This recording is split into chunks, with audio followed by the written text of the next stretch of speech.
Put your sweet lips a little closer. Some voices you hear once and you know immediately. This person is going somewhere. This voice is going to matter.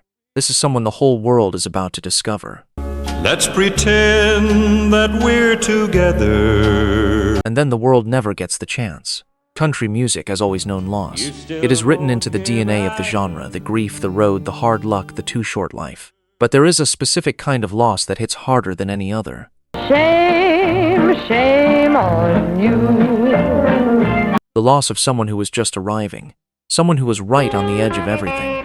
Someone who should have had 40 more years and did not get them. These 10 artists were standing on the threshold. The talent was real. The momentum was building. A few years later, they found the bonanza gold. The superstar career was right there, close enough to touch, and then it was gone. This is Backroad Trail. And tonight we remember the ones country music never fully got to keep. 10 country artists who died too young before becoming the superstars they were meant to be. No one's around, I sing trailers for sale. The songs that showed exactly what was possible, and the real stories of what happened. Hit that subscribe button right now, because number 1 on this list is the most heartbreaking story in the entire history of country music. 2 hours of pushing. Number 10, Terry Stafford, Suspicion, 1964.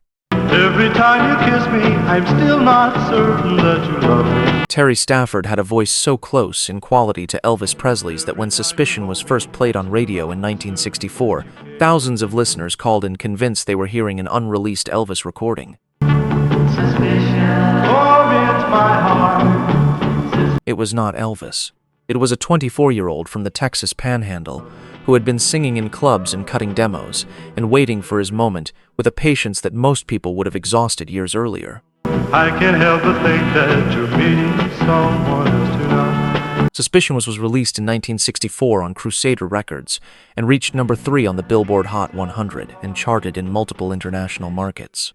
Elvis Presley had recorded the same song 2 years earlier for a film soundtrack, but his version was not released as a single. Why am I so doubtful whenever you call us? Stafford's version outsold it completely and introduced his voice to a national audience that responded with immediate enthusiasm. A superstar career appeared to be right around the corner. The corner did not come the way anyone expected. The follow-up singles failed to match Suspicion commercially. Stafford shifted toward country music in the early 70s and found genuine success. His recording of Amarillo by Morning reached the country top 20 in 1973, a full decade before George Strait took the same song to number 1. Wait until I drive all these foolish fears out of my mind. Many country historians consider Stafford's version the superior recording. Most people have never heard it. Terry Stafford died of liver disease on March 17, 1996. He was 56 years old.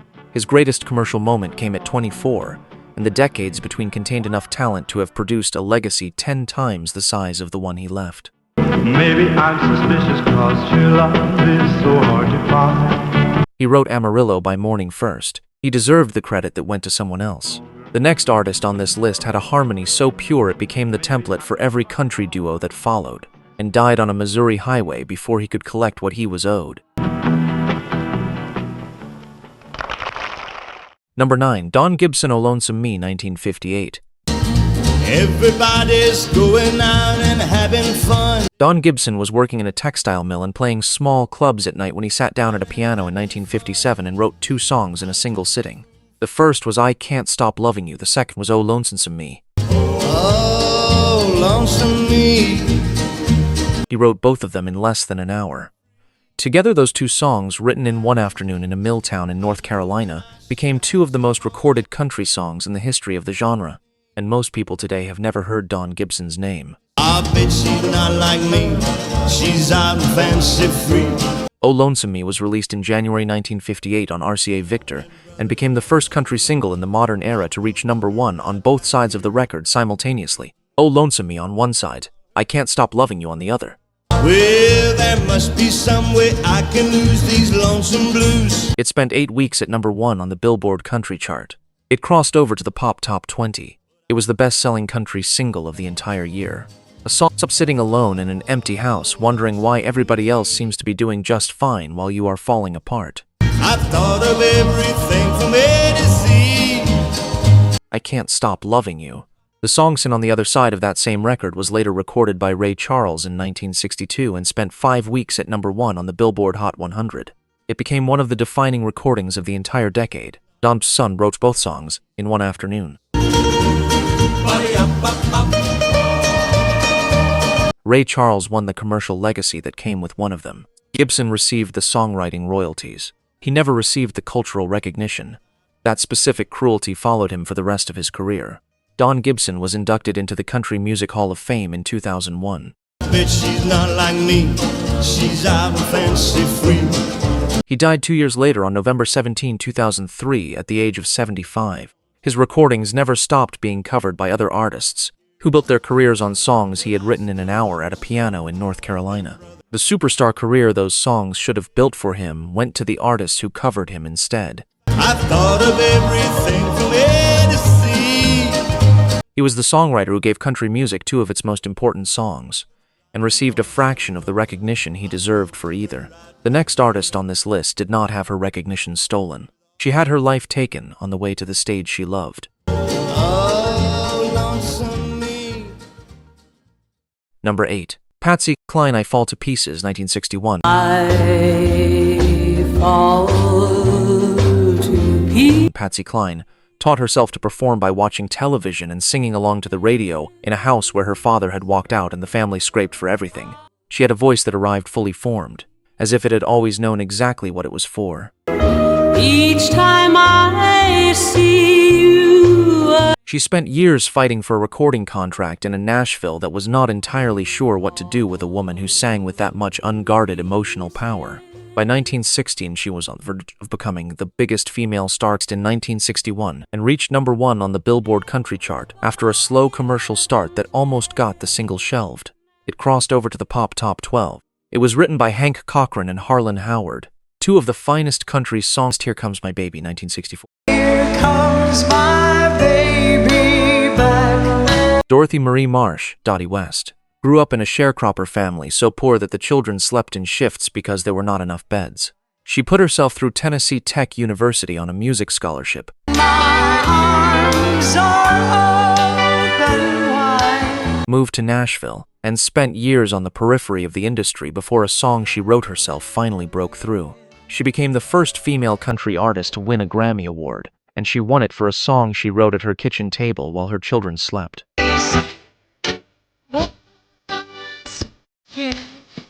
Here Comes My Baby was released in 1964 and won the Grammy for Best Female Country Vocal Performance, the first time that award had ever been given to a woman in country music. It reached the top 10 on the Billboard Country chart and established Dottie West as one of the most important female artists.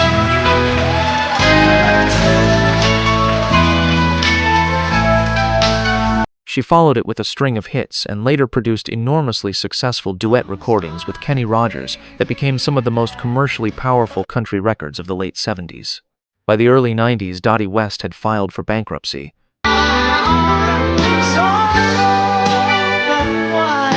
The result of business decisions and personal circumstances that had depleted the fortune her career had built. She was performing at smaller venues while working toward a commercial comeback that her talent clearly still warranted. On August 30, 1891, she was driving to the Grand Ole Opry for a performance when her car broke down near the venue.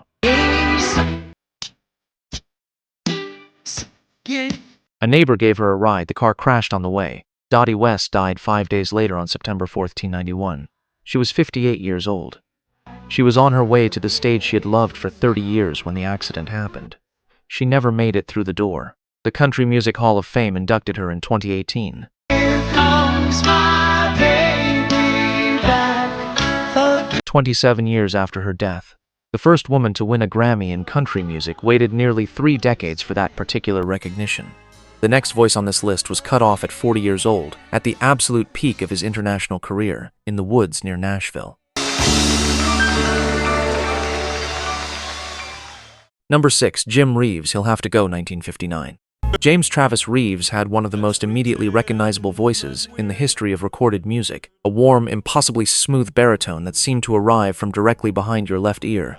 He recorded closer to the microphone than any country artist before him. To turn the jukebox way down low. A deliberate technical decision that created an intimacy in his recordings that no other country artist of his era could replicate. Chet Atkins called it the most natural country voice he had ever encountered in a studio. He'll Have to Go was released in 1959 and spent 14 weeks at #1 on the Billboard Country Chart, one of the longest chart-topping runs in country music history at that point. It crossed over to the Pop Top 5 and became one of the best-selling country singles of its era. The song is a phone call, a man asking the woman on the other end to whisper so the person beside her cannot hear what they are saying. You can't say the words I want to hear. The intimacy of that scenario matched the intimacy of Reeves's voice so completely that the record felt like walking in on something private. By 1964, Jim Reeves was the most internationally successful country artist in the world. His records were #1 in South Africa, India, Ireland, and the United Kingdom. Do you want me answer yes or no, darling? Markets that most country artists had never reached. He was 40 years old. He was at the absolute peak of his commercial powers. He was piloting his own small plane back to Nashville through a thunderstorm on July 31, 1964, when the aircraft disappeared from radar. The wreckage was found 2 days later in the woods near Brentwood, Tennessee. Jim Reeves and his manager Dean Manuel were both killed. RCA Records released posthumous albums from vault recordings that continued charting for years after his death. He was still placing singles on the country chart in 1966, 2 years after he died. Whisper to me, tell me, do you love me? He was inducted into the Country Music Hall of Fame in 1967. His voice is still being discovered today. Before we get to #5, we need to stop for a moment. Let's all alone. I want you to understand that this next story is one of the most haunting on this entire list. If this channel has been speaking to you tonight, Backroad Trail is your place. Every week we go deep into the real stories that country music history does not always stop to tell. Hit that subscribe button right now and ring that notification bell. It is free. It matters. And it means we get to keep doing this together. Alright, #5, and God rest the soul behind this next song. #5, Hank Garland, Sugarfoot Rag, 1950.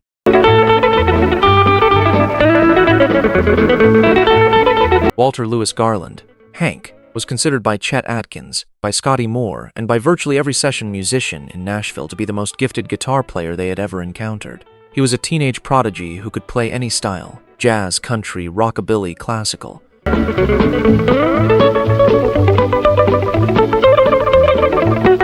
With a technical fluency and a natural expressiveness that made other guitarists feel they had chosen the wrong instrument.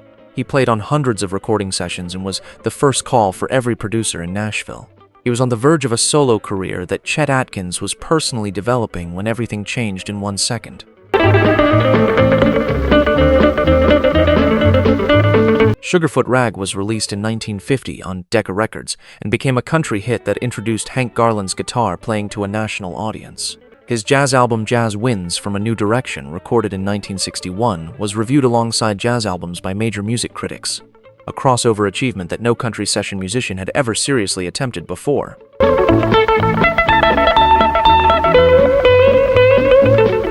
He was 28 years old and the world was opening up in every direction.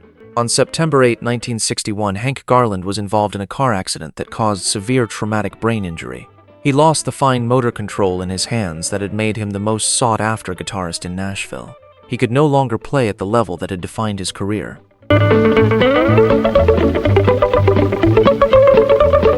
The session work ended overnight. The solo career Chet Atkins was building for him ended overnight. He spent years in psychiatric facilities as the brain injury produced behavioral changes that his family and doctors struggled to manage. Nashville moved on within months. Hank Garland eventually recovered enough to live independently and made occasional public appearances in his later years. He died on December 27, 2004, at the age of 74, 43 years after the accident that ended his career at 28. He is now studied in music schools as one of the foundational figures of country guitar technique. The students learning from him are learning from recordings he made before he was 30. The next man on this list was 35 years old, and at number 1 on the country chart when a bullet ended everything he was about to become. And that fabulous Hank Garland, we hope. Number 4, Johnny Horton, North to Alaska, 1960. Big Sam left Seattle in the year of 90. John LaGale Horton had a voice built for stories. He could take a piece of American history and turn it into a 3-minute adventure that had listeners feeling like they were standing at the Battle of New Orleans or penning for gold in Alaska. George Pratt, his partner, and brother Billy. He married Hank Williams's widow, Billie Jean Jones, in 1953, a fact that gave his career a gravitational pull that both helped and complicated his path through Nashville. He was one of the most compelling live performers in country music, and by 1960 he was having the commercial year of his life. Across the majestic mountain to the valley far below. North to Alaska was the title song of the 1960 John Wayne film of the same name and reached number 4 on the Billboard Hot 100, while hitting number 1 on the country chart. It followed the Battle of New Orleans, which had won the Grammy for Best Country and Western Recording in 1960, making Horton one of the hottest artists in Nashville. He had a sound that was impossible to copy. North to Alaska, don't know the rush is on. A narrative storytelling style rooted in American history that connected with audiences who had never thought of themselves as country music fans. On November 5, 1960, Johnny Horton performed at the Skyline Club in Austin, Texas. After the show, his car was struck by a drunk driver who ran a red light. Horton was killed instantly. He was 35 years old. North to Alaska was still climbing the charts when he died. I'd trade all the gold that's buried in this land. He never heard how far it went. Johnny Horton was inducted into the Country Music Hall of Fame in 1998. His historical narrative songs, The Battle of New Orleans, Sink the Bismarck, North to Alaska, created a subgenre that no other country artist has ever fully occupied. He was the only person who could do what he did the way he did it. Nuggets they're finding north to Alaska. At 35 years old, he had barely scratched the surface of what that voice and that mind were capable of.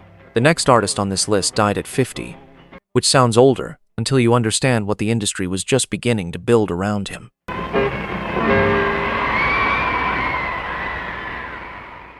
Number 3, Roger Miller, King of the Road, 1965. Trailer for sale or rent. Room. Roger Miller was a bellhop, an army soldier, and a fireman before Nashville ever heard of him. Checked himself into a whole health facility voluntarily in the early 60s because he felt like he was losing his grip on everything he was trying to build. Man of means by no means. King of the road. He emerged with a guitar, a notebook full of songs, and one of the most original creative minds that country music has ever encountered. He wrote songs the way other people breathe, constantly, effortlessly, and always in a direction nobody else had thought to go. King of the Road was released in 1965 and reached number 1 on both the country and pop charts.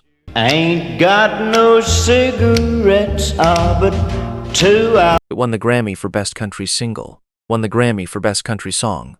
It crossed over internationally, charting in the United Kingdom, Australia, and across Europe.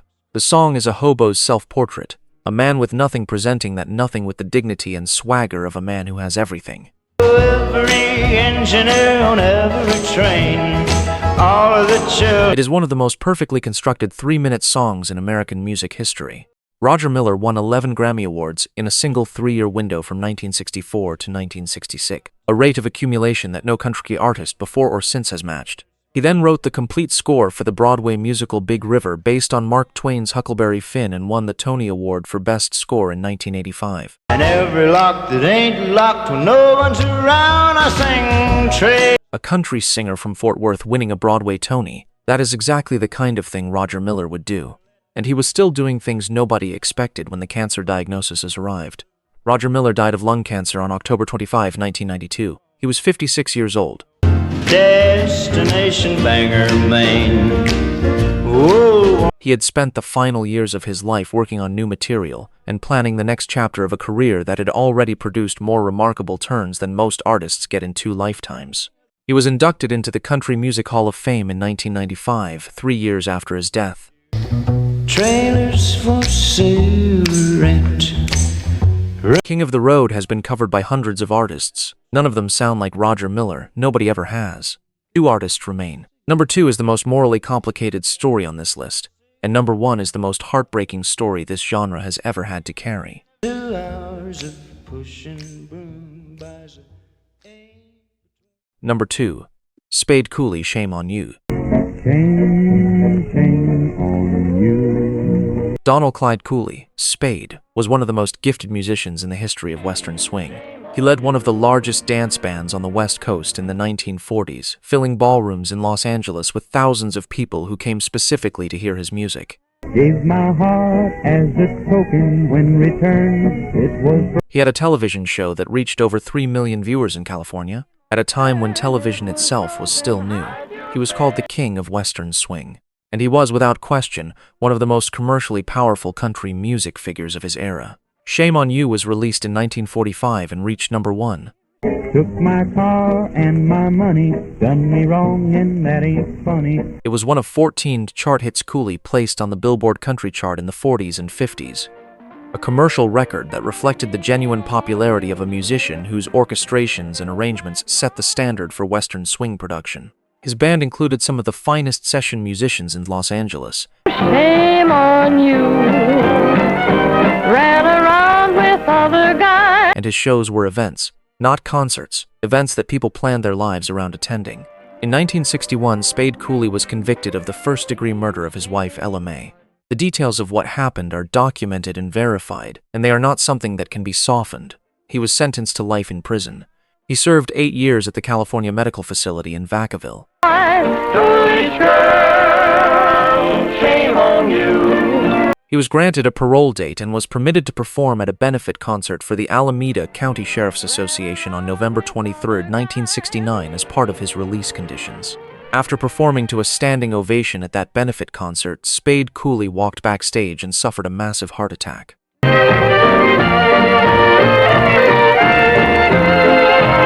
He died before the night was over. He was 58 years old. He never lived to see the freedom that was one day away. His story sits at number 2 on this list because it contains the full, unresolved complexity of what talent and destruction can exist inside a single life. Your friends right in the eye, no you can't, shame on you. The music was real, the crime was real, both are part of the record. And number 1, the purest, most uncomplicated tragedy on this list, is the story of a 33-year-old man who was the best country singer of his generation and never had the chance to prove it fully.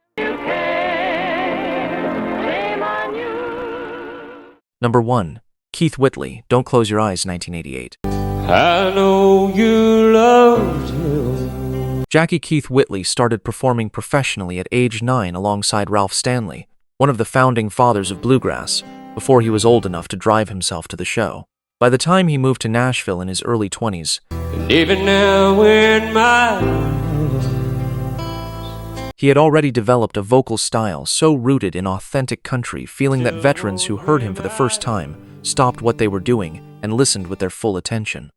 Lori Morgan, who became his wife, said the first time she heard him sing she could not speak for several minutes afterward. Don't close your eyes, let it be. Don't Close Your Eyes was released in 1988 and reached number 1 on the Billboard country chart. It was his third consecutive number 1 single, following When You Say Nothing at All and I'm No Stranger to the Rain, a run of commercial success that had established Keith Whitley as the most exciting new voice in country music. Darling, just once, let yesterday go. Industry insiders were not favorably comparing him to George Jones. They were directly comparing him to George Jones in his prime. That is how good he was. Keith Whitley had battled alcoholism throughout his adult life. He had sought treatment. He had periods of sobriety. He had people around him who loved him and understood the danger he was in. Hold me tight when you love me tonight. On May 9, 1989, while Lori Morgan was away on tour, Keith Whitley drank alone at their home in Goodlettsville, Tennessee. When Morgan returned, she found him. He was 34 years old. His blood alcohol level was 0.47, nearly 6 times the legal limit. Holding on a list. He had been at number 1 on the country chart less than 6 months before. Keith Whitley was posthumously inducted into the Country Music Hall of Fame in 2022, 33 years after his death. His recordings have never stopped selling and have never stopped finding new listeners who ask immediately, You'll see the light. why did I not know about this before? George Jones said publicly that Keith Whitley was the best pure country singer of his generation. He said it after the funeral. He said it the way a man says something when there is no longer any reason to hold it back. And don't close your eyes. Number 1 on this list, 34 years old, 3 consecutive number 1 singles, a voice that George Jones said was better than his own. and a disease that nobody could outrun in time. Thank you very much, ladies and gentlemen. Good night. 10 artists, 10 lives, 10 voices that country music was not done with when they were taken. Every one of them left something behind. A recording, a song, a moment on a stage that still tells you exactly what was possible and exactly what not heard before. Go find their music tonight. Let them have the audience they deserved. Even now, especially now, because the music is still there. It is still waiting. My arms are open wide. This is Backroad Trail. Hit that subscribe button and ring that notification bell, because the stories we have left to tell are just as real as every name you heard tonight. We will see you down the road.